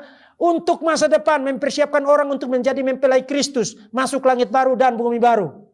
Dan itu juga menjadi penghiburan bagi saudara-saudara yang hamba Tuhan. Yang mungkin hari ini saudara menangis karena disakiti oleh majelismu, ditolak oleh jemaatmu, diomongin orang. Dengar, keadilan Tuhan itu sempurna dan itu akan dibayar lunas di masa depan. Waktu Yesus datang di dalam segala kemuliaannya. Hai hambaku, kalau engkau diperlakukan tidak baik, tidak adil.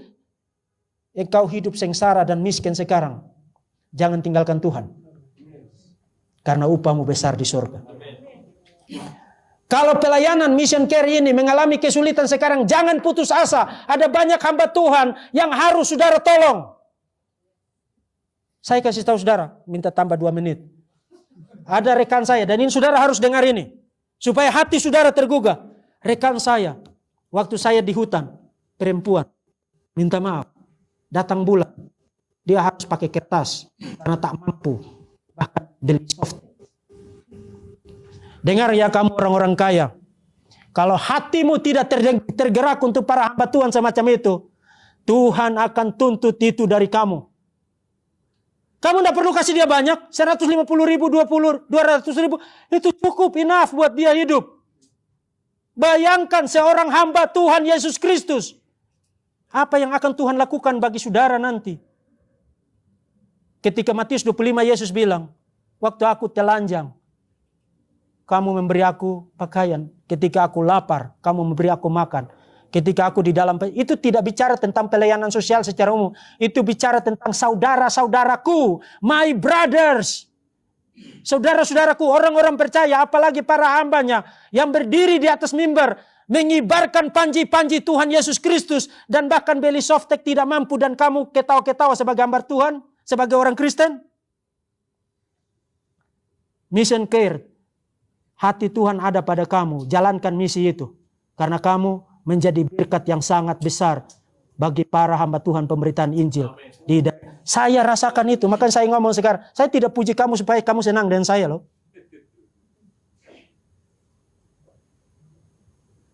Harus dengar itu. Mulai sekarang, ingat mereka yang ada di pedalaman, yang ada di hutan, yang ada di belantara, di ujung bumi, di Papua sana, di Kalimantan Barat, di pelosok. Ingat mereka, doakan mereka. Dan kalau saudara ada berkat, kasih mereka. Mereka butuh itu. Tuhan memberkati saudara-saudara. Ya. Kita kembali ya ke sesi pertanyaan ini, mungkin pertanyaan yang sesungguhnya. Oh tadi minta dilanjut. Ya oke. Saya berikan kesempatan untuk yang, oh ya sebelumnya saya lupa, untuk yang ikuti Zoom itu bisa menulis di kolom chat. Ya nanti saya minta Bu Elsa ya untuk nanti membacakan apa yang ada di kolom chat yang di Zoom. Oke. Kelompok tengah. Iya, silakan Pak. Tolong. Nama Pak? Nama saya Pak John Lee. Saya mau bertanya. Saya mau bertanya, Pak. Di mana ada jemaat, bukan jemaat, majelis gereja atau sudah disebut hamba Tuhan, apakah atau masih awal tetapi mereka melayani Tuhan atau melayani gereja kita masing-masing, apakah harus untuk menyenangkan hati, pelayanan menyenangkan hati Tuhan, apakah harus menguasai 10 kriteria ini? Terima kasih. 8 ya? 8. Bentar satu lagi Pak. Oke, satu lagi. Oke, kelompok satunya kanan, bagian kanan ada? Ya, Pak Yapus, silakan.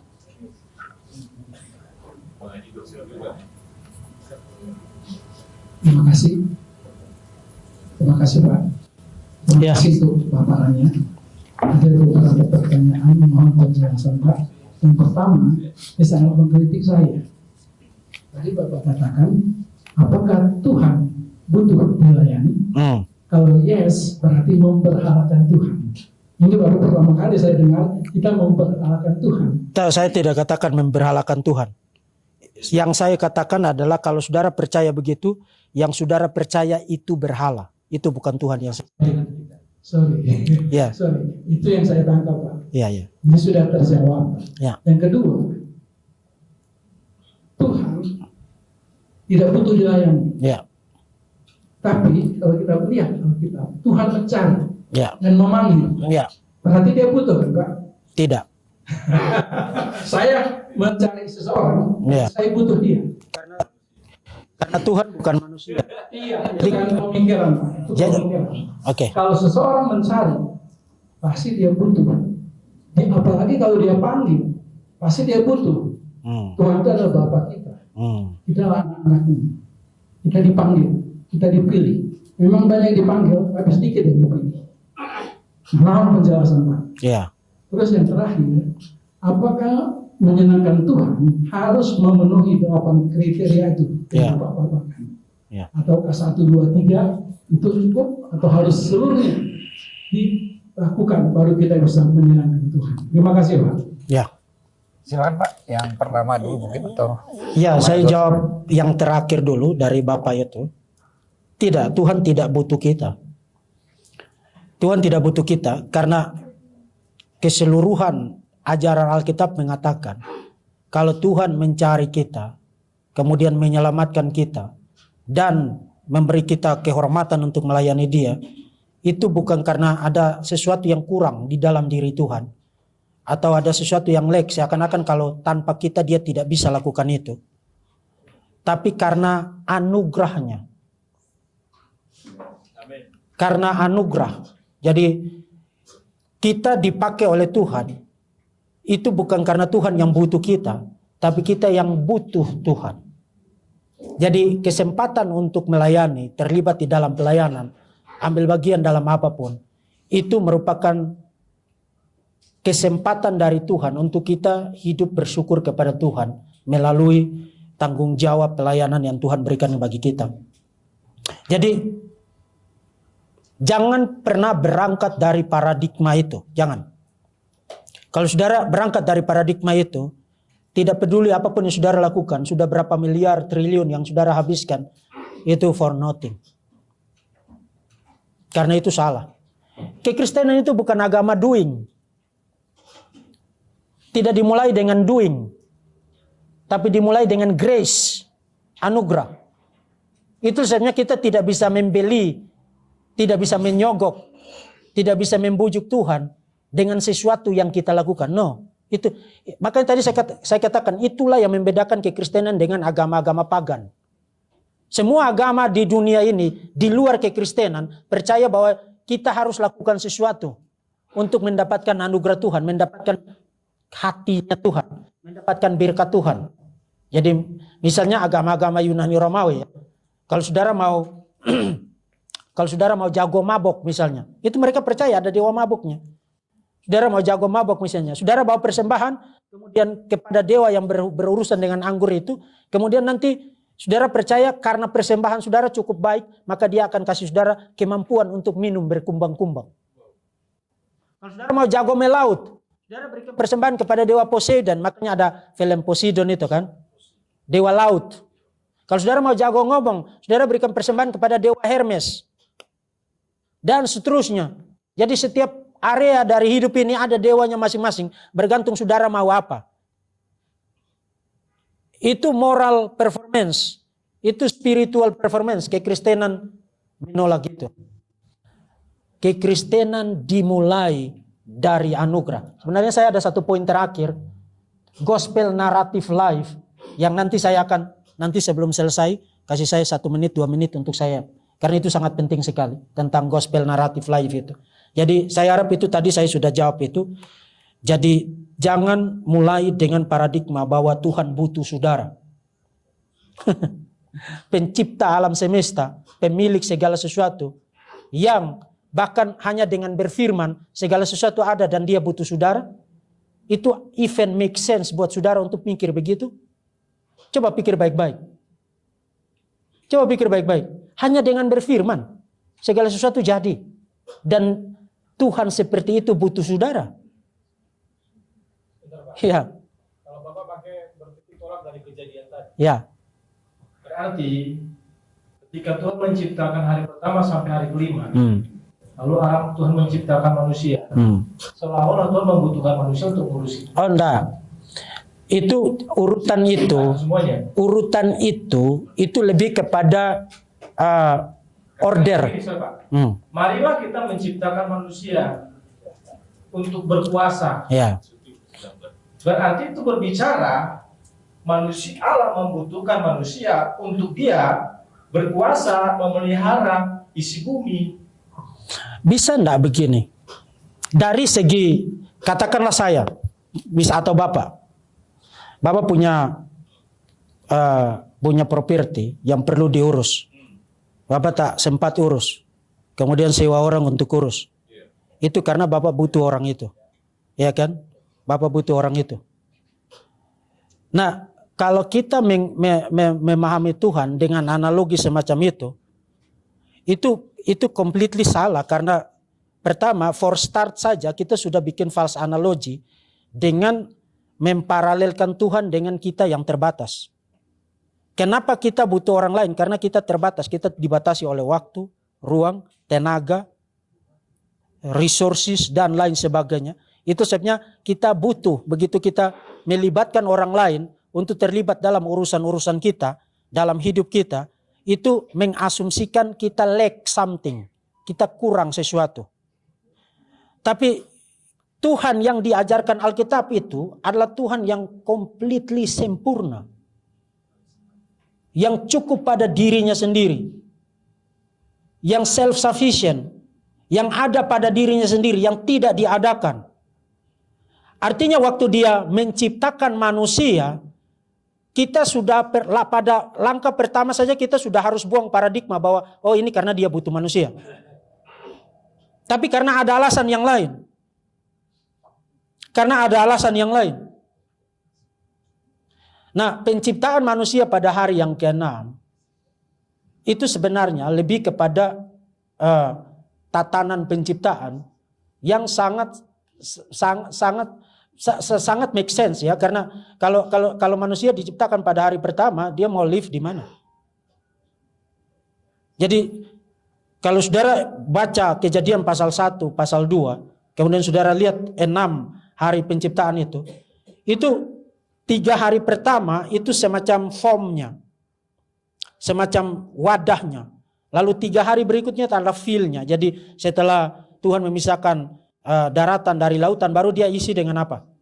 Dengan ikan-ikan, dengan burung-burung. Itu aja udah memperlihatkan satu intelijensi ya. Saudara tidak bisa punya feel-nya dulu sebelum ada wadahnya kan. Wadahnya dulu baru feel-nya kan. Kemudian klimaks dari semua itu adalah penciptaan manusia. Yang dimandatkan untuk menjadi wakil Allah, menjadi imam, menjadi raja, menjadi profet di dalam dunia milik Tuhan. Dan even kalau kita mau bicara lebih deep ya, sayang sekali tidak ada waktu. Creation itu sendiri, Eden itu sendiri, itu diciptakan seperti tempel, seperti bait suci.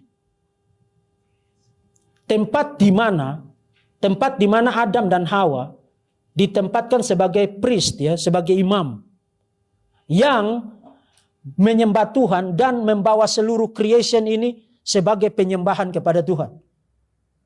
Kalau saudara lihat susunan bait suci di Yerusalem, coba kalau ada waktu ya, saudara lihat fitur-fiturnya itu paralel dengan fitur-fitur di Eden. Jadi bait suci di Yerusalem adalah miniatur dari Eden. Dan lebih mengejutkan lagi, kalau saudara baca Kisah Rasul pasal 7, dalam khotbah Stefanus itu, Stefanus bilang apa? Waktu Musa naik ke atas Sinai itu, Tuhan memberi dia penglihatan ke surga untuk membangun tabernakel. Jadi tabernakel itu dibangun dengan pola heavenly tabernakel, heavenly temple. Memperlihatkan bahwa baik dunia spiritual yang tidak kelihatan maupun yang kelihatan itu dimaksudkan untuk membawa kemuliaan melalui penyembahan, pengabdian, ketaatan kepada Tuhan untuk kemuliaan Tuhan. Itu sebabnya saya kira apa yang dikatakan Calvin yang tadi saya kutip itu sesuatu yang sangat profound ya. Seluruh aspek dari kehidupan ini, seluruh alam semesta ini adalah teater untuk kemuliaan Tuhan. For His glory. Untuk kemuliaan. Jadi Tuhan pakai manusia itu bukan karena dia butuh kita atau dia kurang mulia. Bukan karena dia kurang mulia maka dia butuh kita muliakan dia. Itu yang tadi saya pakai analogi yang agak ekstrem ya. Seakan-akan Tuhan itu lonely dari hari Senin sampai Jumat. Tunggu kita main musik pada hari Minggu supaya dia terhibur. No. Dan itu sebenarnya kita perlu belajar baik-baik firman Tuhan ya. Sayang sekali kita tidak usah perpanjang itu karena itu diskusi yang bisa membawa kita melenceng dari tema ini. Jawaban untuk pertanyaan tadi pertanyaan yang dari Bapak tadi sama Bapak yang ini sebenarnya sama ya. Apakah kita harus menguasai kriteria? Saudara-saudara, yang saya kasih tahu saudara adalah ajaran total dari kitab suci untuk kita melihat pelayanan kita. Nah, Tapi di sisi lain kita juga harus ingat, yang melayani adalah orang berdosa. Pelayanan kita juga adalah pelayanan yang berdosa.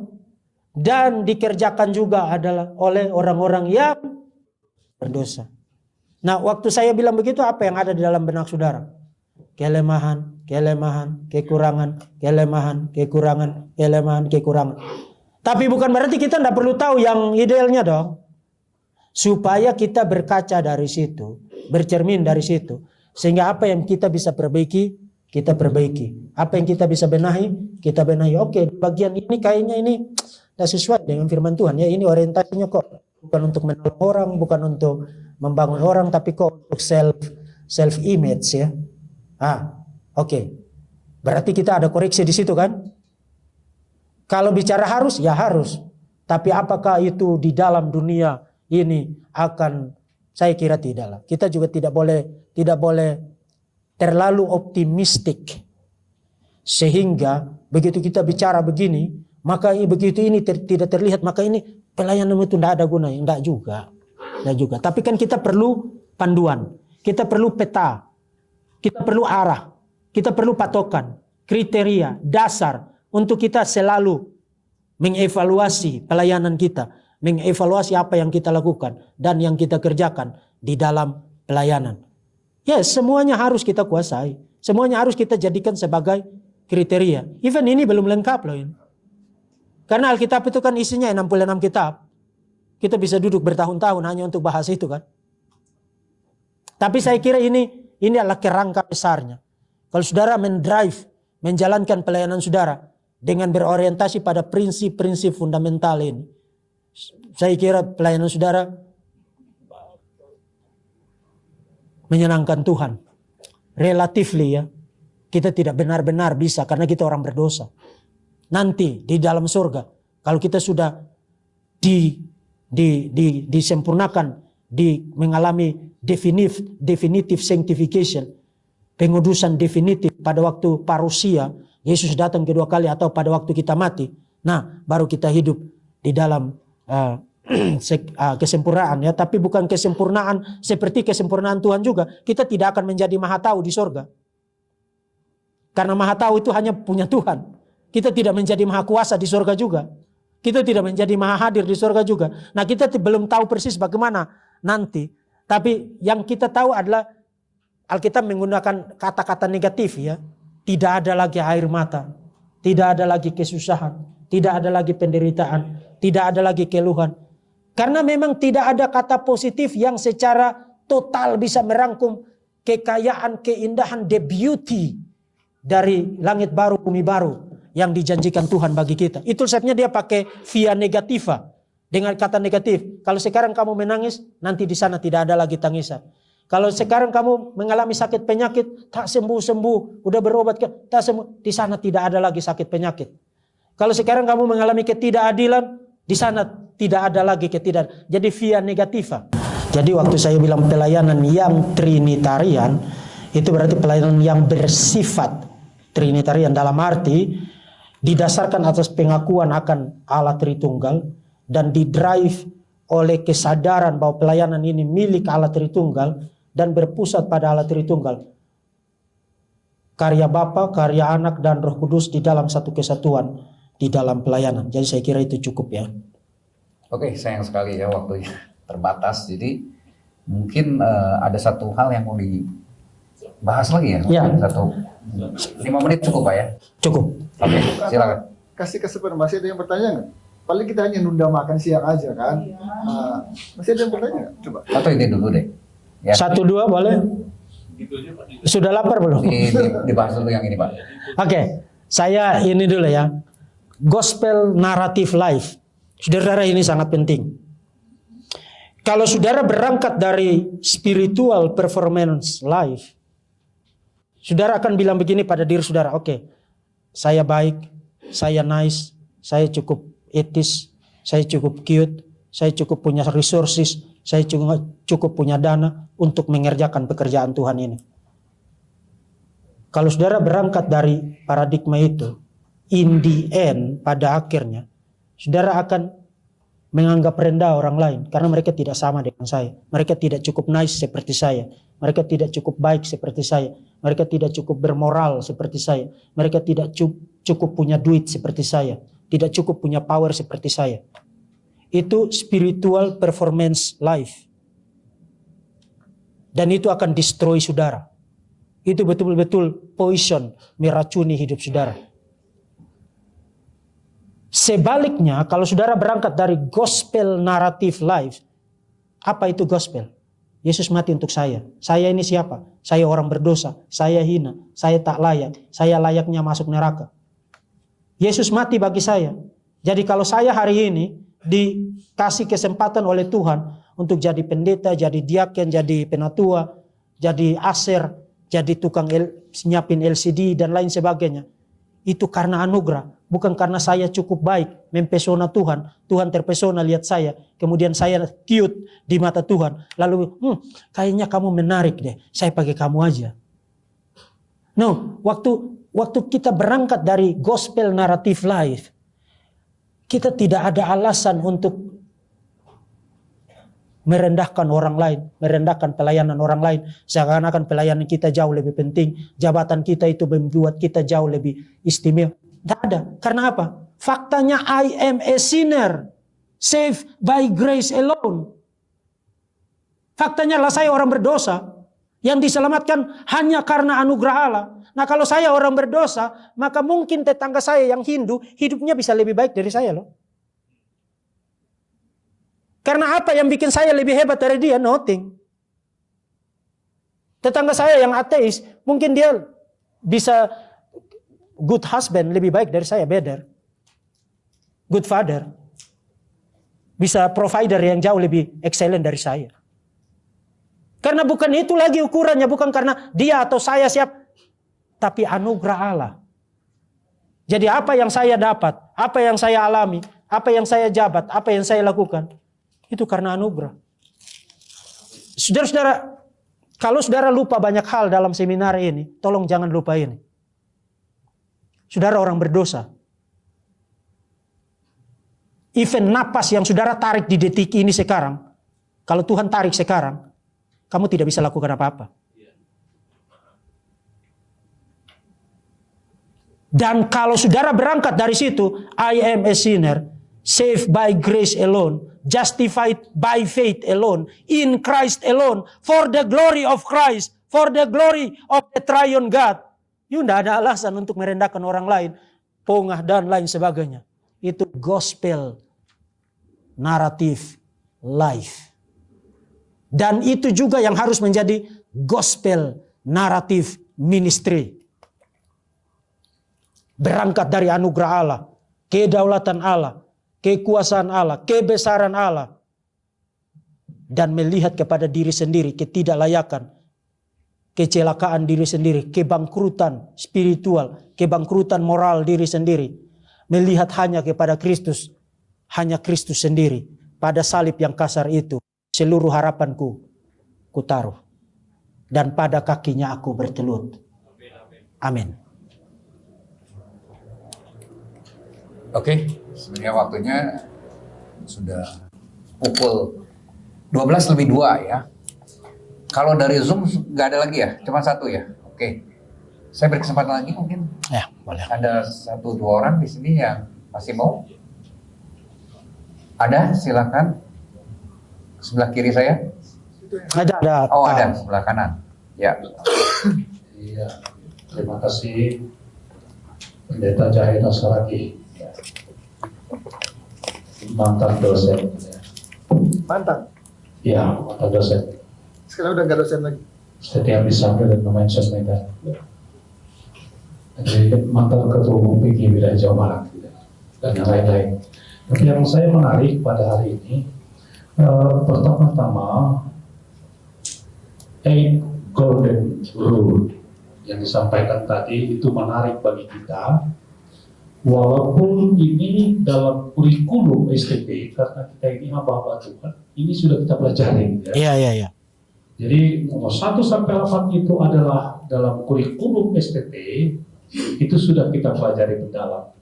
Yang dibutuhkan bagaimana refleksi tentang pandangan ini, pendapat ini, dogma ini diaplikasikan dalam kehidupan sehari-hari dalam mission care. Saya pikir itu ya. Dalam mission care yang saya ketahui, bagaimana kita melalui kata dan perbuatan kita menjadi berkat bagi orang lain. Ya. Satu keteladanan tindakan kebaikan itu jauh lebih bermakna daripada 1000 khotbah yang hebat, tapi sama sekali tidak menyentuh tentang keteladanan kepedulian care tadi. Baru yang berikutnya, saya senang sekali ketika ada istilah daripada Martin Luther yang dikatakan panggilan kita ini semua adalah beruf. Kata beruf, panggilan. Artinya sebagai posisi apapun kita itu merupakan panggilan. Kata kunci saya pikir kepada kita lebih banyak, karena saya mantan dosen, itu kesombongan hamba Tuhan itu yang tidak kita harapkan. Apa yang disombongkan? Kerendahan hati, keteladanan Yesus itu yang dilakukan. Ini belum apa-apa sudah sombong rohani. Tahu dia sedikit tentang firman Tuhan sudah kemana-mana dia lebih hebat dari yang lain. Saya pikir ada apa dengan kamu? Ya. Jadi ketika ada kesombongan, kecongkakan itu, sombong rohani itu, saya pikir itu merupakan tantangan dari mission care. Silakanlah, mari rendah hati, mari berbagi dengan yang lain dalam kata dan perbuatan. Jadi itu enak sekali, itu kata beruf, itu panggilan posisi apapun kita, apakah pedagang dan lain sebagainya. Saya menarik tadi yang menikmati, apakah kita bisa melayani di daerah apa namanya itu PSK gitu, pekerja seksual komersial. Saya pikir mereka juga adalah kita katakanlah yang butuh pelayanan. Hanya persoalannya adalah apakah kita bisa mewarnai di sana atau justru kita terpengaruh, terbawa di sana. Kami kemarin di Padang Siater ada dosen kami, Profesor Walter Sorming. Ya silakan. Bagi Anda mahasiswa tingkat terakhir yang imannya goyang, tidak usah ke sana. Ya. Karena godaan itu langsung terus hebat itu. Tapi bagaimana saudara mewarnai di sana, statement komitmenmu bisa bagus. Karena itu ada kemarin ketika kita berjumpa dengan itu ada satu orang, walaupun agama saudara kita, ketika saya dengarkan bunyi azan itu Bapak, saya menangis dan saya tidak senang di sini karena berbagai faktor, makanya saya ke sini. Saya ingin mau keluar katanya. Tapi berbagai hal faktor dia datang ke sana. Saya pikir semua manusia itu kita harus layani, harus care kepada yang lain. Karena dia juga butuh keselamatan. Kita lihat bagaimana perempuan Sundal itu kan. Ketika datang kepada Yesus, dilayani. Ya. Kalau hukum ya Yahudi adalah dia harus dilempar dengan batu sampai mati. Itu hukumnya. Yesus katakan gitu ya. Siapa yang berdosa silakan dia pergi. Karena mungkin dosa seksual tidak kuat, tapi tidakkah banyak dosa yang lain? Yang terakhir, dalam istilah saya berharap, marilah ini hamba-hamba Tuhan menyuarakan suara kebenaran dan keadilan Tuhan. Tidak untuk kepentingan pribadi dan lain sebagainya. Karena ini sama-sama kita pelayan. Pelayan yang melayani. Terima kasih Bapak. Ya, Horas. Ya, saya kira tidak ada yang perlu ditanggapi ya. Bukan pertanyaan. Ya. Pertanyaan satu, Pak. Apa itu? Bagaimana refleksinya di dalam menerapkan yang 1 sampai 8 poin itu? Ya, kalau itu harus dijawab, kita bikin seminar baru lagi karena poin-poin itu saya harus kaitkan secara khusus dengan mission care ya. Saya kira teman-teman di mission care bisa menjadikan ini untuk sebagai panduan untuk bukan hanya merancang visi dan misi mission care ke depan, tapi juga evaluasinya. Segmen-segmen mana yang perlu di-adjust, perlu dibarui lagi, perlu di-update lagi dan seterusnya. Dan sedikit komentar saya saja tadi tentang pelayanan di tempat pelacuran ya. Ya, pada dasarnya prinsipnya ya, semua orang butuh berita Injil. Butuh berita Injil. Tapi wisdom itu diperlukan. Yesus waktu melayani perempuan Samaria itu di siang bolong dan di tempat terbuka. Saudara jangan pergi ke tempat pelacuran kemudian bilang ini saya pergi penginjilan, itu saya udah tahu kau mau pergi ngapain itu. Nggak usah jangan membawa diri ke dalam kecelakaan. Jangan. Kan kalau misalnya ya, dan ini tidak berarti bahwa kita menganggap orang semacam itu jauh lebih hina daripada kita. No, tadi saya katakan gospel narrative life itu tidak ada alasan untuk saudara menganggap orang lain lebih rendah. Tidak ada. Kita semua itu sinners. Orang berdosa yang butuh diselamatkan by grace alone. Tapi orang-orang yang sedang jatuh dan terikat dengan hal, kita bisa gunakan pendekatan personal. Dan kalau itu perempuan, jangan kasih laki-laki. Kan kita punya para pelayan perempuan yang juga sudah dibekali dengan baik, diajari firman Tuhan, counseling dan lain sebagainya. Kasih perempuan dong. Dan misalnya kita belajar di STT ya, tentang counseling. Kalau ibu-ibu datang counseling, jangan berdua sendiri di dalam ruangan dong. Apalagi kalau dia nangis. Jangan mendadak kita kasih tisu kemudian, sini saya peluk kamu, selesailah kau lah. Kan itu ada aturan, ada kode etiknya. Kode etiknya sebagai hamba Tuhan. Ada hal-hal, bukan berarti salah benar ya. Tapi wisdom di dalam mendistribusikan pelayanan itu penting. Sehingga kita tidak bulat-bulat membawa diri kita mencari kecelakaan yang seharusnya tidak perlu. Ya. Maka satu kali lagi, wisdom itu sangat penting. Sangat penting. Berdoa minta hikmat dari Tuhan. Supaya Tuhan memberikan kita wisdom untuk bagaimana saya apply prinsip ini, kebenaran ini di dalam situasi spesifik yang dihadapi. Oke, saya kira itu. Tuhan memberkati. Terima kasih Pak Evorus ya. Belum. Pak mantan dosen. Ya, saya masih dosen Pak. Belum jadi mantan. Terima kasih. Ya, itu Wasinan kayaknya mau bertanya di sini. Mungkin mendukung yang tadi Pak. Ya. Apakah memang Mic-nya? Udah kurang ini aja. mungkin Kurang dekat. apakah itu ada panggilan-panggilan khusus Pak untuk pelayanan-pelayanan seperti itu Pak? Karena tidak setiap Ya. orang memang dipanggil untuk pelayan seperti Ya. itu. Tapi saya juga lihat ada juga yang memang orang punya talent untuk masuk dalam pelayanan itu Pak. Ya. Memang dia menggunakan Ya. jiwa. Ya. Kemudian seperti pelayanan orang-orang yang gila gitu Ya, Pak. ya. Kan juga. Ya, itu juga setuju. Mungkin, Itu ya. absolutely Jadi setuju. kalau menurut saya memang untuk hal yang tertentu mungkin itu memang dibutuhkan panggilan-panggilan khusus yang memang Tuhan panggil dia untuk masuk dalam ladang pelayanan Ya. seperti itu. Itu setuju. Misalnya begini. Terima kasih Pak. Misalnya begini. Kita semua kan harus punya kemurahan hati kan? Kita semua harus punya kemurahan hati kan? Tapi ada orang yang diberikan gift of generosity itu kan? Dan orang semacam itu seluruh hidupnya untuk kemurahan. Karena dia memang diberikan gift untuk itu.